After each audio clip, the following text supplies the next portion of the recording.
Well, it's another day that ends in Y, so that means something is being canceled, getting a trigger warning, or being censored. This comes to us from The Hollywood Reporter. Racist, sexist, classic? How Hollywood is dealing with its problematic content. So as these streaming services build out their libraries, they're experimenting with how to virtue signal and outwoke themselves with how they present what they consider to be, air quotes, problematic content. This includes using warning labels, context panels, and even purging the content itself. The problem they're having is that people really like those movies. So, as we all should probably expect, Disney. Disney. Oh, man. Keep piling on. Don't stop. So, Disney, every month, convenes what they call an eclectic group of advisors via a Zoom call. They talk about that problematic content. Disney has acquired many properties, and they apparently have a hit list of the unwoke, problematic content they want to target. The article goes on to detail who is in attendance on those calls, those representatives from those concerned associations with unelected, unvetted, undesignated to speak for the rest of us individuals that include those from the Gina Davis Institute in Gender in Media. Whatever higher power, god or goddesses exist out there, please deliver us from all of these B, maybe A- list, Caucasian, female celebrities that aren't taking aging very well. You gotta wonder how much of this is guilt. How much of this is projection? Anyway, back to the article. Disney asked these consultants to watch for content that may contain stereotypes or insensitive imagery and offer their perspectives. So, professional grievances. They've got the XY axis, the intersectional victimhood bingo card, and they are going to meticulously go through these old movies to save us from the past. However, Disney still wants to make money off them. They need money. The article continues with saying that these decades-old archives are also minefields of racism, sexism, homophobia, and other forms of bias that were publicly acceptable in the eras in which the content was originally produced. What, you mean like Aladdin in the 90s? God deliver us from these people. This is who are these people? Can we just build a big fence and they can all go live there and create this utopia that they want to create by destroying everything that's part of our culture? And then we'll come back without any contact after 6 months and we'll see how that utopia has progressed. You know what it's going to look like? It's going to look like the freaking Chaz did in Seattle. It may look a little different. There'll be all these burned out shells of Teslas and garbage piles on fire of Perrier bottles, and the currency will have been the few remaining doses of Botox left. I mean, how could Madonna survive without an entourage of 87 people? So the article actually goes on to give us some data. And this data is fascinating to me. So on Disney Plus last year in 2020, 80% of the content that was streamed on their service was from licensed properties, these older problematic shows. Only 20% was for original shows like, The Mandalorian. And this wasn't just limited to Disney.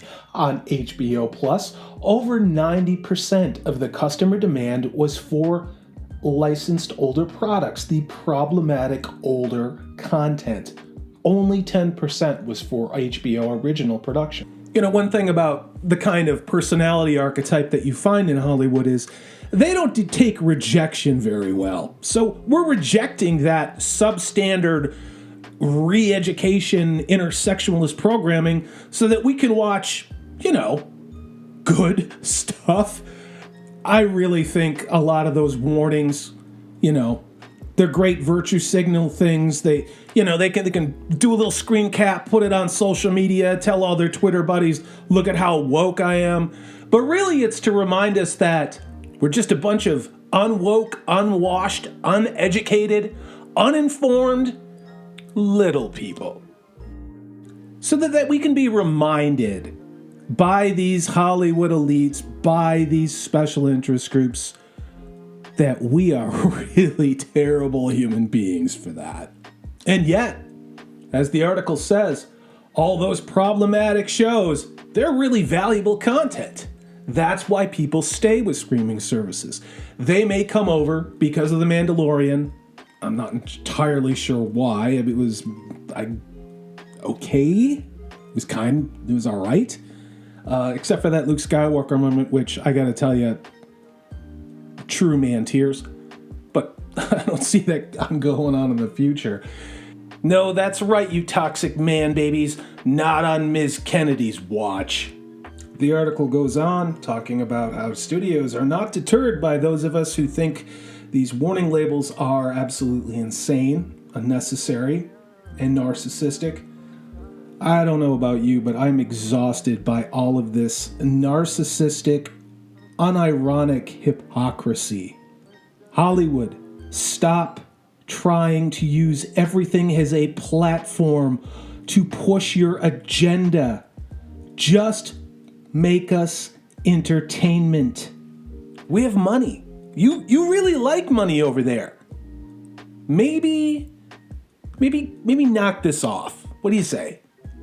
And that's because the audience is already dealing with real problems, with complex problems, with challenges, with things that actually exist that suck, but they get up every day and they go to work and they try and do the right thing. And when they're done, they just want to be entertained. The article goes on to conclude with, of course, one of the most important methods and means of having an intellectual debate and discussion on things, a Twitter beef between Martin Scorsese and someone named Lexi Alexander, who directed something called The Punisher Warzone, and she said, "Stop jumping on people who don't like old movies." Quote, "It's such a pretentious I went to film school thing to do. Old movies rarely hold up, plus they're racist and sexist AF." Unquote. Well, Lexi, let me offer my opinion.